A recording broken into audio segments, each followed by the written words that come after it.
원경학당을 빙 둘러앉아 공부하는 전경이 잠옷 진지하다. 겉보기엔 영락없는 불교 신자들의 경전 모임 같지만 실은 마주 앉은 사람의 태반이 이름만 대면 알만한 유림 관계자들이다. 이 모임은 그 옛날 퇴계 선생 문화생들이 수시로 이 지역 대표 사찰인 용수사 주변에서 약회를 열었던 자취를 이어가고자 유교와 불교 관계자들이 결성한 학당 성격의 공부 모임이다. 매주 금요일 7시 반부터 10시까지 2시간 반을 유교나 불교 경전 가운데 배울 것을 정해서 스님과 유림 관계자가 함께 공부해온 지 벌써 7년째라니 왠지 대단해 보인다. 올 때는 여기 와서 가득 채우고 나가면서 잊어버려서 다 비우고 다시 또 와서 다시 채우고 또 나가면서 비우고 항상 비움과 채움을 계속 반복하면서.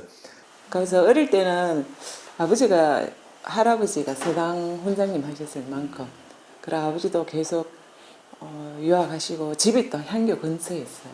근데 이날 친정 아버지가 늦게 그런 퇴직하시고 그런 말씀 하시더라고요. 내가 계속 사회생활하고 젊을 때는 유학이 참 힘이 됐는데 퇴직하고 집에 있어 보니까 불교가 참 힘이 되고 편하다 이러셨어요. 그리고 한동안 이제 안동에 오시가 저희 집에서 한 7년 계셨지. 한 7년 정도 계시다가 내가 젊었으면은 일찍이 내가 불교를 같이 했으면은 더 이 유교하고 얘가 더 깊이 내 공부가 됐을 것인데 이런 말씀을 하시더라고. 특히 오늘처럼 책거리하는 날은 잔치 분위기다. 안팎에서 다 존경받는 이들이지만 이곳에서는 그저 합심하는 공동체 일원으로 이 시간을 즐긴다. 오늘은 책거리 한다고 권영세 안동시장도 참석을 했다. 서로 손을 맞잡고 인사 나누는 모습이 평소 잘 아는 이웃 사촌처럼 다정하다.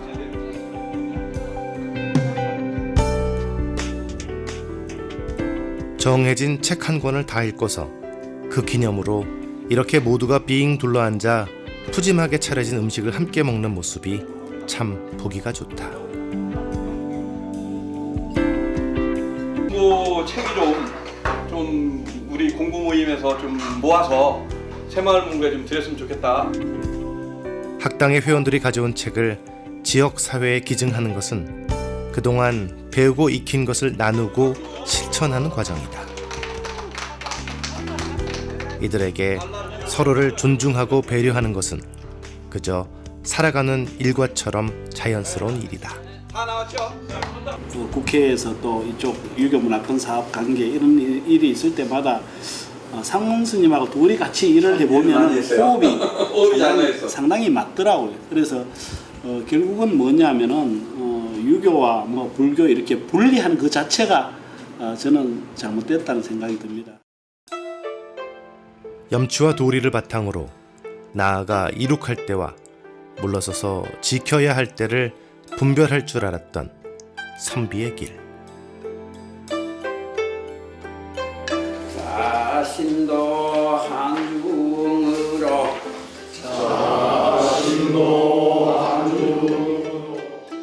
요즘같이 바쁜 시절에도 학문을 사랑했던 옛 선비의 길을 따라가고자 부지런히 소리내어 경전을 읽는 모습이 이채롭다. 예나 지금이나 산사는 사람들에게 심신의 안정을 제공했던 공간입니다. 비록 선비일지라도 세상을 경영하다 보면 많은 고통과 우환을 겪었을 것입니다. 왕실 또한 시대적 아픔을 치유하기 위해서 불교가 갖고 있는 구원적 기능에 기댄 측면이 있다고 봅니다. 청량산은 퇴계가 우리 집 산이라고 여겼을 만큼 마음으로부터 깊이 사랑했던 산이다.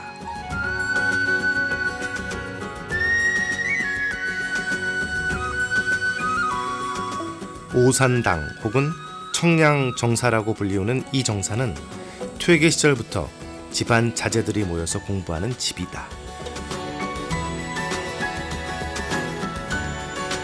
사대부의 나라인 조선조 선비가문에서 산에 간다는 것은 독서 여유산, 즉 공부하러 간다는 의미였다.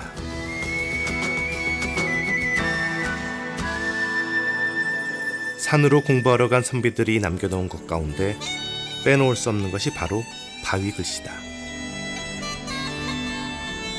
바위 글씨는 살림에 은거한 선비들의 수행 의지를 나타내는 일종의 표식이기도 했다.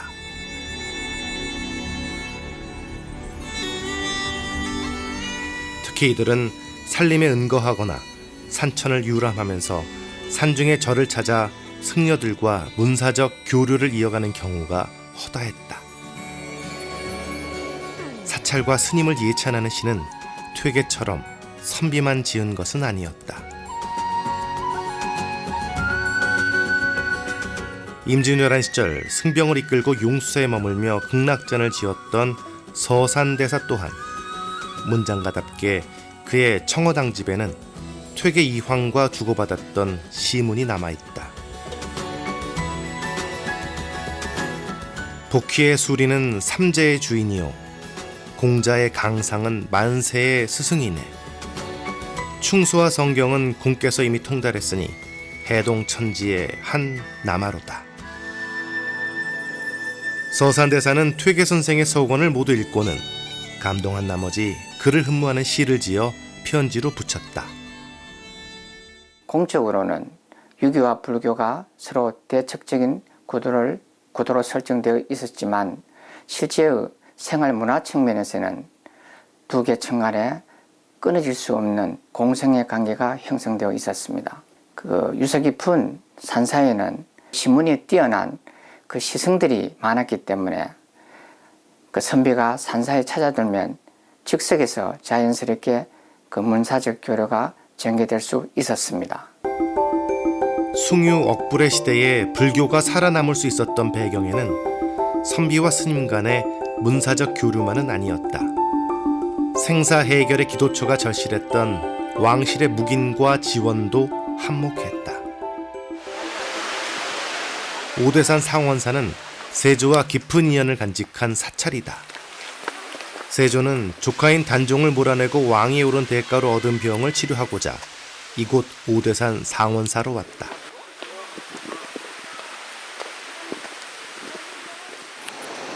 세조는 이 길에서 우연히 동자 한 명을 만나 개울가에서 함께 몸을 씻었다. 목욕을 다 마친 세조는 동자에게 필시 다른 곳에서 왕의 몸을 봤다고 말하지 말 것을 신신당부했다. 그러자 동자가 크게 웃으며 왕께서는 다른 곳에서 문수보살을 친견했다고 말하지 말라며 호련히 사라졌다고 한다.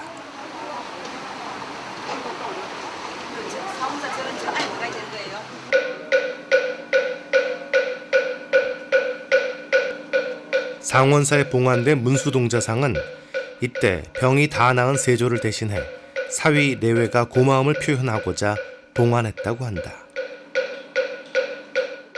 역사적 사실로 당시 세조가 상원사에 왔느냐 오지 않았느냐 하는 문제는 지엽적인 것이고, 이 이야기의 핵심은 당시의 시대상과 백성들의 여망을 잘 담아내고 있다는 것입니다. 세조와 문수동자의 이야기는 당시 유교와 불교의 공존의 접점을 잘 보여주는 이야기라고 할 수 있겠습니다. 용주사가 효행 근본 도량으로 불려지게 된 것은 정조가 이곳에 아버지 사도세자의 넋을 위로하고자 용주사를 짓고 위패를 모셨기 때문이다. 이 때문에 용주사에는 왕릉이나 향교에서 볼 수 있는 붉은 기둥의 홍살문과 궁궐 양식의 산문이 있다. 이곳에 일주문 대신 연풍교라는 유교식 다리가 놓이게 되고, 단원 김홍도가 그린 탱화가 남아있게 된 연유도 다 왕실과의 관계 때문이다. 지금 뒤에 보시는 것처럼 불교를 상징하는 탑이 한국을 대표하는 유교마을인 하회마을 충효당 앞에 이렇게 놓여져 있습니다. 이렇듯 조선사회는 유교 국가라고는 하지만 왕자의 탄생이라든지 왕의 병 등 불가항력적인 이런 부분에 대해서는 부처님의 원력에 의지하고자 하는 그런 모습들이 나타나고 있습니다. 왕실이 처한 어려움을 부처님의 가피에 기대어 해결하고자 했던 것처럼 원당 개념의 사찰은 왕가만의 전유물은 아니었다. 명문가의 경우도 문중마다 자제들이 공부하고 집안 사람들이 기도하는 사찰인 원당이 있었다. 청송에 있는 보광사는 조선조 왕비를 2명이나 배출했던 청송 심씨의 원당이다.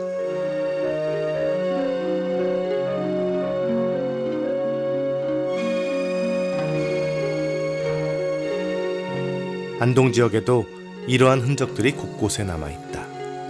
흥예배 씨는 서우 금계 중림사로 자제들을 보내 공부하게 했다는 기록이 보인다. 안동권 씨는 학가산 광흥사를 가문에 공부하고 수행하는 도량처로 삼았다.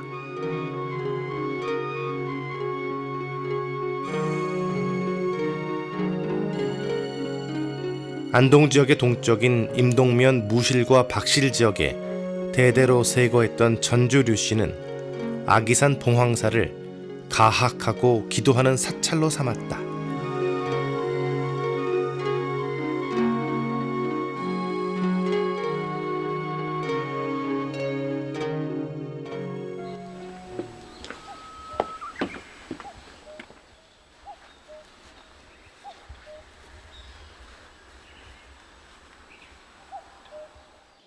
오동이래여 보신추 오동나무 한잎이 가을을 알리니 만학청남 오불두 깊은 골 맑은 기운 불두가 드러나네.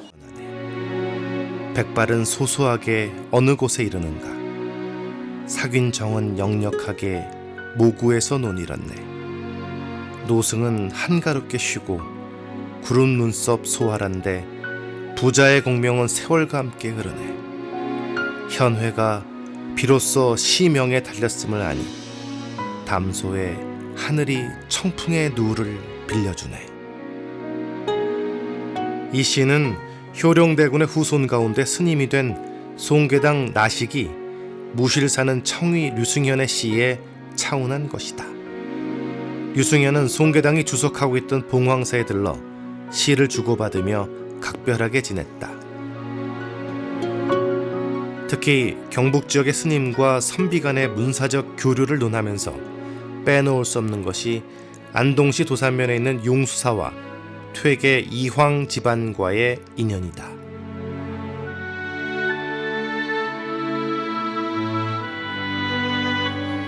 용수사와 퇴계 가문과의 인연은 조부인 참판공 계양대로 거슬러 올라간다. 계양은 용수사에서 독수하고 있는 아들 직과 우에게 글을 보내 학문에 전념할 것을 독려했다. 노선종 선생님께서 네. 자식들을 사랑하는 마음으로 쓴 권학시가 교육 이념이 잘 드러났다고 그러는데 네. 그 시를 좀 설명했으면 좋겠습니다. 네, 그 노성정 할아버지의 근학시 안에 할아버지의 그 교육 이념이 뚜렷하게 3가지가 나타나고 있어요. 네. 그 주련을 처음부터 보면은 네. 7원율시로 되어 있는데 제일 처음이 절서 침침 세모천 세월은 바야로 세모가 되었구나. 설산 시몽 사문전 눈 덮인 산이 절문 앞에 둘러싸고 있구나. 그리고 이 춥다는 얘기죠. 추운 겨울철이죠. 요 사자는 용수사를 말하는 산은 바로 용수사 절, 여기서부터 한 2km 위에 가면 용수산 절이 있습니다. 네. 그 절 지금도 있습니다. 네. 염거곱 한창아, 그 애써서 그 추운 창가에서 애써서 공부하는 너희들을 가련하게 생각하고 있다. 너희들 그 생각이 청몽시시 도탁배이라 내 책상가에 와서 오락가락 하는구나. 퇴계 집안에 있어 용수사는 학문의 뿌리 같은 곳이었다.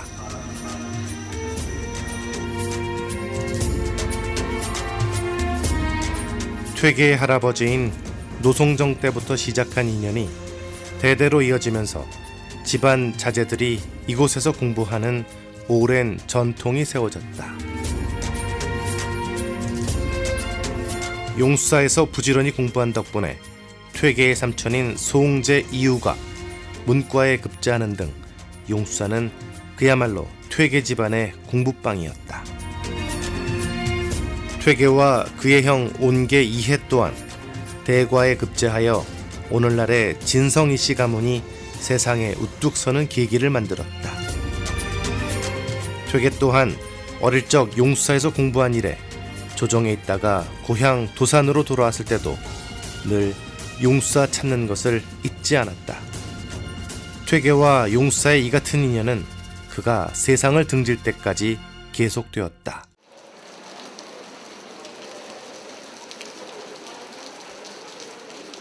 오늘은 송제 이후 선생이 돌아가신 지 500주년이 되는 날이어서 그의 삶과 학문을 기념하는 학술대회가 한국국학진흥원에서 열리고 있다.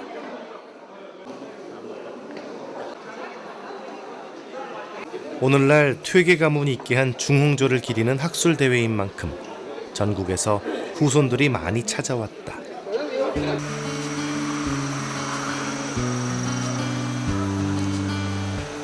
오늘날 진성이씨 가문이 학문으로 크게 추앙받을 수 있는 전기가 용수사와의 인연으로 마련되었다고 해도 과언이 아니고 용수사와 퇴계 가문 간의 각별한 인연은 대를 이어가며 계속되었다. 선생님, 춘당 오수영이 용수사 관련 시도 많이 지었던 것 같아요. 예, 이 책이 지금 그 춘당 오수영 선생의 시문집입니다. 네. 온에 살았기 때문에 가까이 있는 용수사를 자주 찾았는데 네. 문집에도 뭐 찾아서 그 벗들과 주고받은 시 그리고 승려들에게 네. 지어준 그런 시도 수록되어 있습니다. 네. 지금 보는 이 시는 용수사에서 네. 그 춘당의 버신 금난수의 네. 시의 차원에서 지어준 네. 그런 이제 시입니다. 그 춘당 오수영은 그 임진왜란이 발발했을 때는 이미 70세를 넘긴 고령으로서 시를 지어서 그 버신 학봉 김성일이나 그 월천 조모 그리고 조카인 온에게 보내면서 그 국난을 극복하는 데 헌신할 것을 당부하였습니다. 사후에는 특히 그의 학덕을 추모하여 지역의 사림들이 영주의 난계사에 그의 위패를 모시고 제사를 지냈으며 저술로는 춘당문집 사건 이 책이 현재 전해지고 있습니다. 퇴계의 종질인 춘당 오수영은 퇴계 집안의 아이들과 어린 시절부터 용수사에서 함께 공부했던 인물이다. 퇴계의 용수사 관련 시가 20편 전해지는데 춘당 또한 용수사 관련 시를 20편 남겼다. 용산지는 퇴계 이황의 8세 손인 조은 2세택이 당나무로 만든 전통 한지에 쓴 친필 사본인데 이것이 현재 유일본으로 용수사에 남아있어 사료적 가치가 높다. 이세택은 생애 말년인 1775년에 용산지에 서술을 시작했는데 다음 해에 서거하는 바람에 만족할 만한 수준으로 완성하지는 못했다. 비록 미완의 작품이 되었지만 용산지에는 퇴계를 비롯한 여러 문사들의 시문과 용수사 개창기, 용수사 암자의 전설과 일화, 그리고 사찰 인근의 지명 유래와 명승을 소개하고 있다. 용산지에는 용수사 인근의 사찰, 암자, 고적, 명성을 세세하게 기록해 두었으며 특히 대개 선생을 비롯한 제자와 후손들이 이곳 용수사에서 공부하여 나라의 큰 인물이 된 사연을 잘 수집해 두고 있어 기록적 측면에서 큰 가치가 있습니다. 이 집은 현재 퇴계 문중의 묘지를 관리하는 제사다. 퇴계 선생이 50세에 최초로 지은 집인데 그 당시 용수사에 주석하던 덕연 스님이 지었다. 불교를 등한시했던 당시의 상황에서 집기문에 아예 동제는 유생이 기거하고 서제는 용수사의 덕연 스님이 기거한다는 것을 명문화해 놓은 것이 매우 특이하기까지 하다. 도산서당도 용수사의 두 스님에 의해서 완성이 되었다.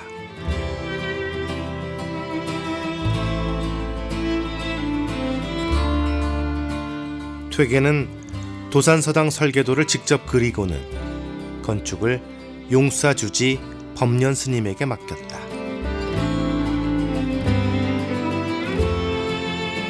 퇴계의 부탁을 받은 법년 스님이 도산서당을 완성할 자금을 모으려 경주에서 탁발하다가 돌아가자 다시 용수사의 정일 스님이 뒤를 이어서 완성했다.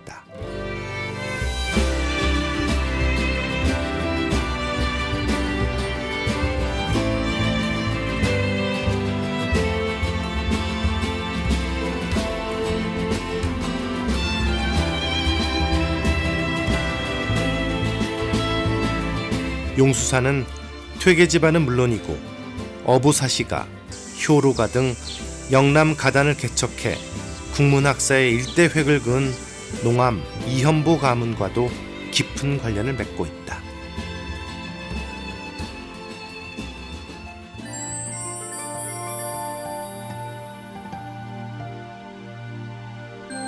젊어서부터 구름 평상 쓸더니 이제 나이가 70을 넘어섰네.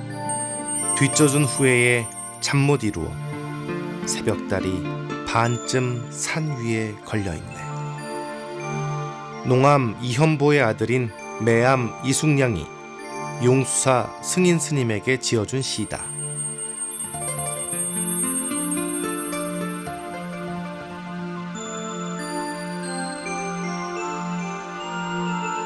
왕자 사부라는 명예로운 벼슬까지 거절한 매암에게 세속적 명리는 뜬구름 같은 것이었듯 이곳 도산을 면면히 흐르는 문화는 한마디로 은일한 삶이다.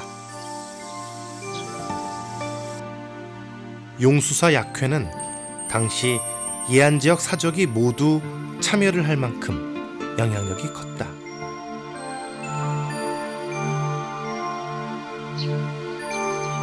퇴계의 제자였던 성제 금난수 또한 때때로 세 아들 금경, 금업, 금계를 데리고 용수사 약회에 참석했다는 기록이 보인다.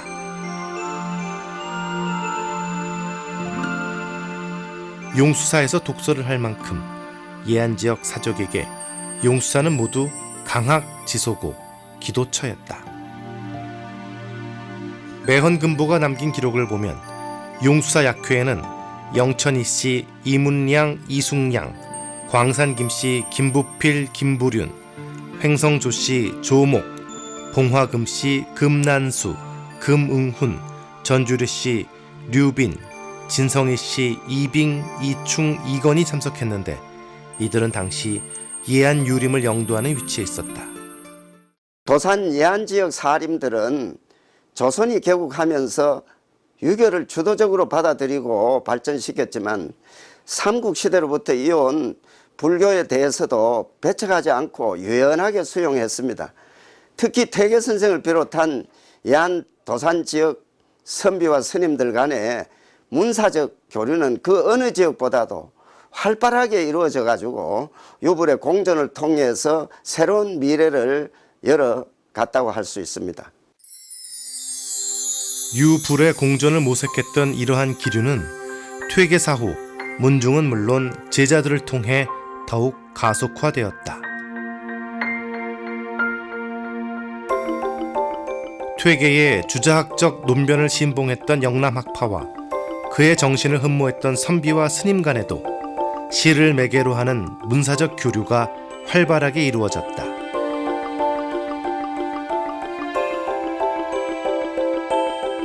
의상대사가 지팡이를 꽂아 살아났다는 전설을 간직하고 있는 선비화다.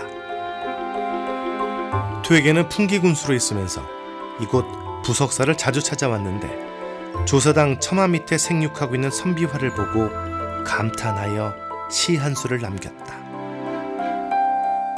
빼어난 땅은 이름이 수송대라.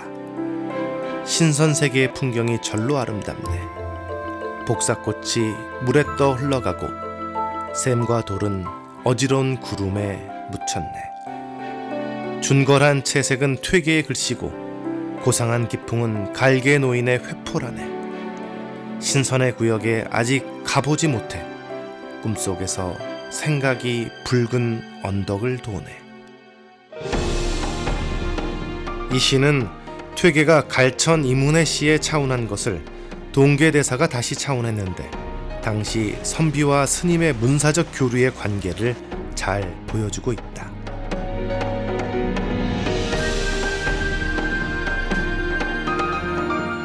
이곳 수승대는 퇴계 이황의 연배로 기풍이 고상하여 명성이 높았던 갈천 임훈이 점지한 곳이다. 퇴계가 나라의 스승이었던 만큼 그의 시판이 걸려있는 것도 가히 전국적이다. 퇴계의 직계 제자였던 송암 권어문의 구택인 이곳 관물 땅에도 퇴계의 시판이 걸려있다.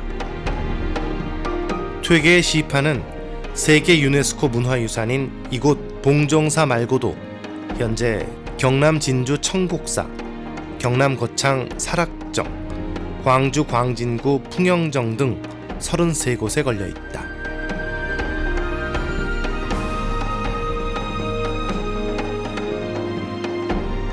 옥연정사는 퇴계의 대표적 제자인 서예 류성룡이 징비록을 집필했던 공간이다. 오랜 관직 생활에서 물러난 서예에게 집을 지어준 인물도 탄홍이라는 스님이었다.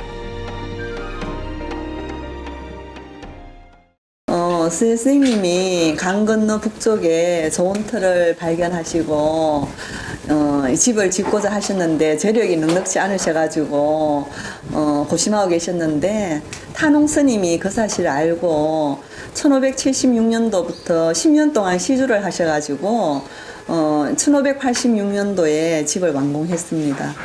그래서 두 분이 이제 각별한 인연인데 스님은 오일락제에서 기거를 하시면서 국보 징비록을 조술하셨고 탄홍 스님은 안방에 기거하시면서 아마 두 분 사이가 굉장히 돈독했던 것 같습니다. 백담 구봉령은 퇴계의 제자 가운데 가장 불교와 밀접한 관련을 맺은 인물이다.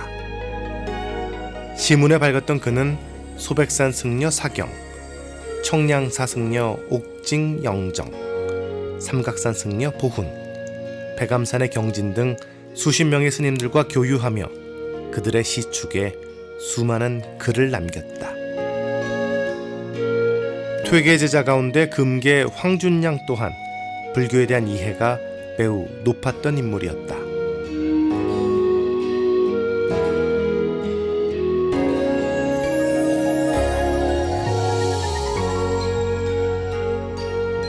금계는 고즈넉한 산사에서 차를 마주하고 고승과 담소를 나누는 것을 삶의 낙으로 삼았을 만큼 불교적 색채가 강한 인물이었다.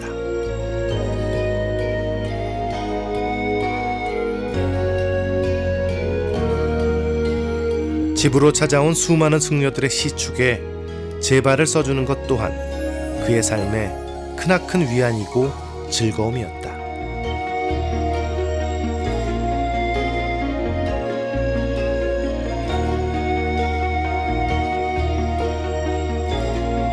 이곳 경주 기림사는 매월당 김시습의 영당이 모셔져 있는 곳이다. 유학자이면서 사찰 경내에 초상화가 모셔진 인물, 매월당만큼 유불을 자유자재로 넘나든 인물이 우리 역사에 또 있었을까?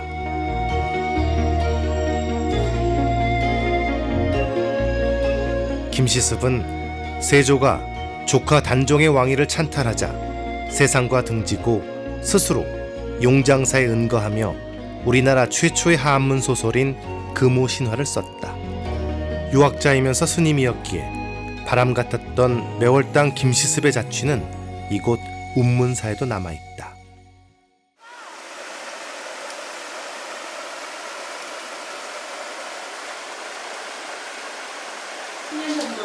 강의하고 있는 원동이라고 합니다. 예, 두 권인데 여기 시편이 있거든요.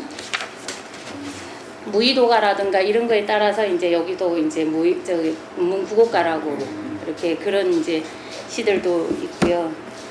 여기 보면 마지막 편에 그 이쪽에 자료편 외에 문사지에 이렇게 있는데 여기 이제 시 부분이 있어요. 이 시 부분에 김시섭 씨가 제일 먼저 나와 있어요. 김시섭. 네, 김시섭. 읽어주십시오. 여기도 약약의 문사가 나오거든요. 그냥 한글로 읽어드릴게요. 녹수 정산에 있기긴 한줄기 오솔길 푸른 바위 모서리 나를 찾아주는 이 없구나. 처마 옆 산새가 나를 알아보는 듯 텅 빈 뜰앞 우지점이 거슬리지 않는구나 라고 이런 문집이나 이런 것들에 대해 체계적으로 좀 정리를 하고 싶은 마음이 크고 특히 이런 시나 이런 것들에 대해서는 전 조금 연구를 하고 싶은 마음이 큰데 혼자는 도대체 이걸 뭐 고정하거나 이런 방법이 없더라고요. 그래서 지금 문사에 가는 시가 네. 유학자들의 문집에는 수천 수가 나와 예, 있어요. 엄청 많이. 그걸 혼자 하기 어렵기 때문에 아마 이제 청도문화원하고 이제 네. 좀 협조를 받아가서 하면.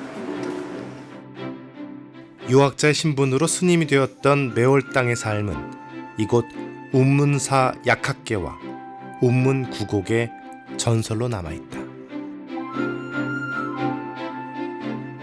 매월당 김시섭 선생은 유학의 마음을 두었으나 불교를 실천하였던 평가도 있고 유학을 실천하면서 불교 자취를 남겼다는 후대의 평가처럼 그는 승려와 유학자의 길을 모두 걸었던 진정한 시대의 통합론자였다고 할 수 있습니다.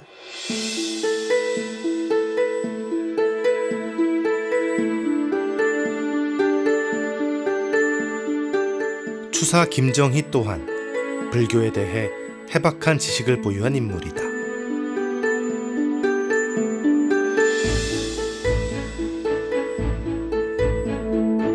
해인사 중건 상량문은 그가 33살 때에 쓴 것이다.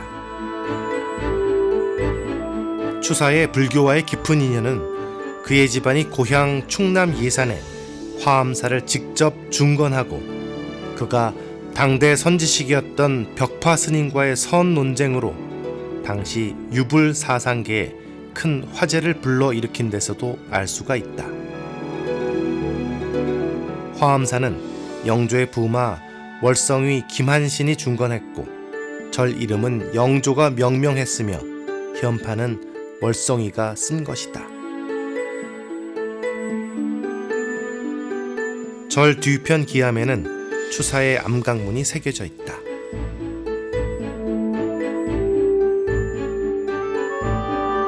예서로 쓴 시경 암각문은 추사가 중국 연경에 갔을 때 스승인 옹방강으로부터 받은 송나라 시인 유구의 글씨를 새겨놓은 것이다. 역시 스승 옹방강의 집 대련 양편에 걸린 소동파를 상징하는 문구 상견 동파 국어시 천축 고선생 댁의 글씨 한 편을 이 돌에 새겼다. 예, 월성이 김한신은 화순옹주의 남편이었습니다. 그러니까 이분은 영조 때 영의정을 지닌 김흥경의 아들이자 추사에게는 증조부가 되시는 분이죠. 이분이 영조로부터 예산 땅, 충남 예산 땅을 시급으로 받았습니다. 그래서 이 추사의 증조부 되시는 김한신 선생은 이 예산에 화엄사란 절을 짓고 불교를 신봉하게 되었습니다. 그러니까 추사는 어려서부터 굉장히 불교적인 분위기 속에서 자랐습니다. 밀양 표충사는 선조가 임란의 공이 큰 사명대사를 위해 친히 사찰 내 유교식 사당을 세운 곳이다. 경내에는 임진왜란 당시 승병 지도부였던 서산대사와 사명대사 그리고 기허대사의 영정이 모셔져 있다. 유물관에는 임진왜란 때 사명대사에게 내린 선조의 각종 교지가 남아있어 당시 승병을 지휘하여 전쟁을 승리로 이끌어낸 사명대사의 역할을 짐작하게 한다. 요거는 이제 아버지 어머니, 저거는 할아버지 할머니. 손이 찢어져 나갔어 지금. 여기 보면 이제 앞에 이어도 이제 유정 뭐위 이렇게 교직이 있어야 되는데 많이 뻗어나갔기 때문에 없는데 끝에 요 보면 이제 가이대부, 동기징추부사, 유정, 고, 성어주 여기 끼운 게 있습니다.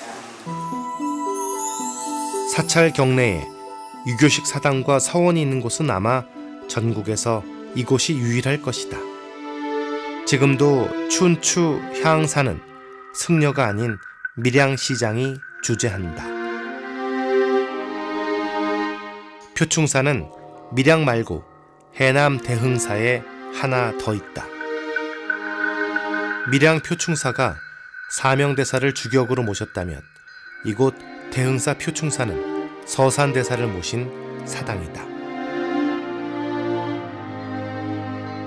우리나라에서 사찰에 유교식 사당과 서원을 지어 임무를 기린 예는 사명대사와 서산대사 그리고 기어당대사가 최초고 마지막입니다. 그중 밀양 표충사는 선조가 사명대사를 위해 사당인 표충사와 표충서원을 세운 것이고 해남 대흥사의 표충사는 서산대사를 추모하고자 조정해서 지은 것입니다. 영남 남인의 후예였던 다산 정약용의 본격적인 스님과의 교류는 18년간의 강진 유배 시절에 주로 이루어졌다. 이곳에서 다산은 18명의 제자를 길러냈으며 500여 권의 방대한 저수를 집필했다.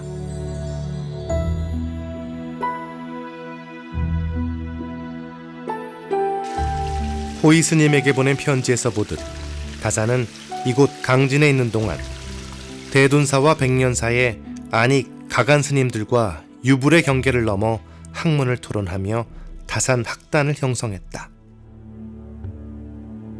특히 다산이 본격적으로 불교에 눈을 뜬 것은 당대의 고승이었던 희회장과의 만남이 있었기에 가능했다. 단번에 서로를 알아본 다산과 희회장은 서로에 대한 그리움과 목마름으로 수없이 이 동백나무 숲길을 오가며 학문적 교류를 이어갔다. 격정으로 점철될 뻔한 다산의 유배 생활이 학문 추구의 길로 나아갈 수 있었던 배경에 희회장이 있었다. 비록 자신보다 나이가 어렸으나 다산은 기꺼이 희회장에게 기대어 구하는 것을 어려워하지 않은 통유였고 대학자였다. 서로 간에 주고받았던 편지가 견월첩으로 남아있다. 다산은 강진에 머무는 동안 만덕사지를 직접 편찬할 만큼 희회장과 백년사에 대한 애정이 대단했다. 다산 선생이 오늘날처럼 이렇게 대학자로 추종을 받게 된 그 까닭은 이곳 강진에서 18년간 유배 생활을 하시면서 가까이에 있는 노구당 외가에 많은 서적들을 탐독할 수 있었고 또 많은 제자들과 학단을 이루어서 공동 연구를 할 수 있었던 데 있었습니다. 무엇보다 중요한 것은 이 시기에 다산 선생께서는 해장 스님과 초이선사 등과 같은 불교계 고승들과 인적인 교류를 나누면서 학문적 깊이를 더 성숙시켜 갔다고 할 수 있겠습니다. 당대 최고 명필이었던 창만 이상만의 가호루 현판과 원교 이광사의 천불전 글씨가 한 앵글에 나란히 겹쳐 잡히는 것이 이채롭다. 이외에도 대흥사 백설당과 응진전 편액은 구한말 명필인 해사 김성균의 글씨이고 침계루, 천불전 대웅보전, 명부전 해탈문 현판은 원교 이광사의 동국진체다. 그리고 무량수각은 추사김정희, 산신각 편액 글씨는 초이선사가 쓴 것이다. 대흥사 성보박물관에는 이곳에 글씨를 남겼던 명현 거위의 현판은 물론이고 초이선사에 대한 기록도 소상하게 전해오고 있다.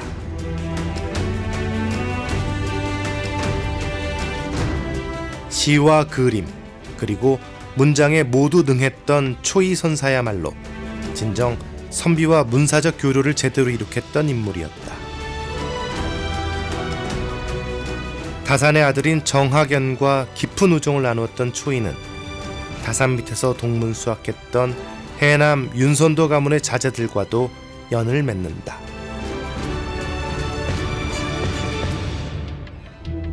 초이선사는 진도의 소치 허련과도 그림으로 인연을 맺게 되는데 오늘날 소치 허련이 남종화의 거두가 된 것은 초이선사의 공이 크다. 초이선사가 다산성의 지도를 받았다면 진정 그와 밀접한 교류를 했던 분은 바로 추사 김정희 선생이라고 할 수 있겠습니다. 초이선사와 추사 선생은 여러 가지 그 서간문들을 통해서 또 직접 만나서 여러 가지 그 교류를 하면서 서로 간에 깊은 그 학문적인 성과와 업적들을 이룰 수 있었습니다. 그러니까 초이선사의 그 가장 밀접한 친구분 가운데 한 분이 추사 선생이었다고 해도 과언이 아닐 것입니다. 오늘은 국회에서 유림단체인 유교보존회와 불교적 공동체를 추구하는 사단법인 어울누리 이사장 상훈 스님과 원경 스님이 함께 훈민정음 복각 해례본과 언해본을 전시하는 날이다. 뜻깊은 자리인 만큼 행사는 다행히 전현직 국회의장을 비롯해서 여야 대표, 원내대표 등 20명가량의 국회의원이 참석하는 대성황을 이루었다. 특히 유교와 불교 관계자들이 함께 기획하여 이 사회에 던진 한글에 대한 메시지가 잘 전달된 것 같아 흐뭇한 표정이다. 훈민정음은 가장 가치 있고 위대한 민족의 유산이라고 생각합니다. 한민족의 얼과 정신이 훈민정음을 통해서 이어져 왔습니다. 전 세계로 뻗어가는 한류 문화의 근원도 우리만의 독창성이 노스란히 녹아있는 훈민정음 덕분이라고 저는 생각합니다. 저는 평소 훈민정음에 대한 자부심과 큰 관심을 갖고 있었습니다. 국회의장에 취임해서 집무실 한쪽 벽에 훈민정음 언해본을 배경으로 꾸몄습니다. 이날 복각판 국회 전시회는 훈민정음 해례본과 언해본을 판각한 각자 장인이 직접 참석했을 뿐만 아니라 책 표지를 장식했던 문의 능화판도 함께 전시되어 행사가 더욱 뜻깊었다. 안동시에서 발주해가지고 한 작업인데 너무 기간이 촉박해가지고 다른 작업 못하고 이것만 한 1년을 콕팍 매달려서 완성하게 됐습니다. 아주 다 끝나가서 오늘 이렇게 전시다고 하니까 마음이 아주 뿌듯합니다.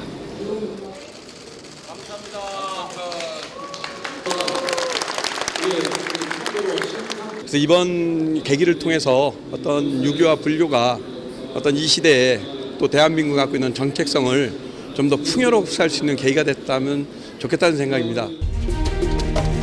이 시대에도 유불통합은 여전히 유효한 화두일까? 서로의 입장에서 생각할 수 있는 역지사지의 마음을 키우는 이 같은 공부 모임은 여전히 이 시대를 비추는 작은 등불이 될 수 있지 않을까? 다양성을 인정하지 않으면서 자기 것만 옳다고 주장하는 사회는 기필코 경직을 불러온다는 것이 이들의 생각이다. 이들이 이처럼 행복하게 웃는 것은 서로를 깊이 존중하고 이해하고 있기 때문이리라. 다 함께 살아가야 할 공동체를 위해 우리는 무엇을 해야 할까?